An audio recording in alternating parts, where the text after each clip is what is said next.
de théâtre, il est toujours possible jusqu'à la dernière minute, et d'ailleurs c'est là-dessus que Michel Barnier compte. Mais franchement, quel député de l'opposition, ou plutôt des oppositions, va reculer devant l'obstacle?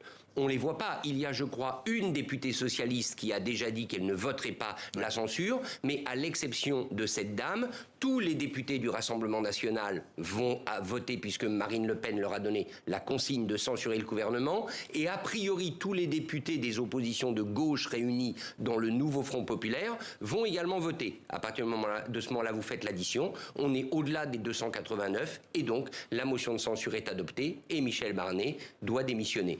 Donc le coup de théâtre, je ne le vois pas. Il faudrait que dans les heures qui viennent, une raison objective pousse par exemple Marine Le Pen à changer d'avis. On l'a beaucoup envisagé, mais a priori, ce ne sera pas le cas. Vous ne le voyez pas. Si ce gouvernement tombe, ce qui est le plus probable, quelle est la suite? Quelles sont les solutions?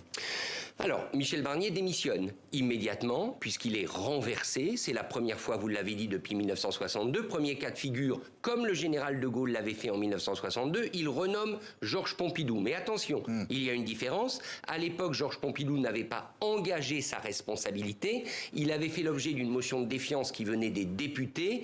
À l'époque, cela contestait l'élection du président de la République au suffrage universel. Donc c'était différent. Là, aujourd'hui, si Emmanuel Macron renommait Michel Barnier, ça voudrait dire qu'il le renomme alors que celui-ci avait fait le pari d'engager sa responsabilité. Ça paraît beaucoup plus compliqué. Deuxième hypothèse, il nomme une personnalité politique. On pense par exemple à Sébastien Lecornu, ministre de la Défense, François Bayrou. Cette personnalité politique aurait pour mission de construire la fameuse coalition que Barnier n'était pas arrivé à construire, une coalition, disons, au moins, je dirais, anti-censure, des partis qui s'engageraient à ne pas voter la censure pendant un certain nombre de mois. Et puis, troisième solution, le gouvernement technique, on va chercher une personnalité, disons, issue de la haute bureaucratie française, et on lui confie le destin, le seul destin du budget, conduire le budget à bon port d'une manière ou d'une autre, et ce serait un gouvernement relativement immobile jusqu'à une prochaine dissolution de l'Assemblée nationale, puisque vous savez qu'elle ne pourra intervenir qu'à partir du mois de juillet 2025.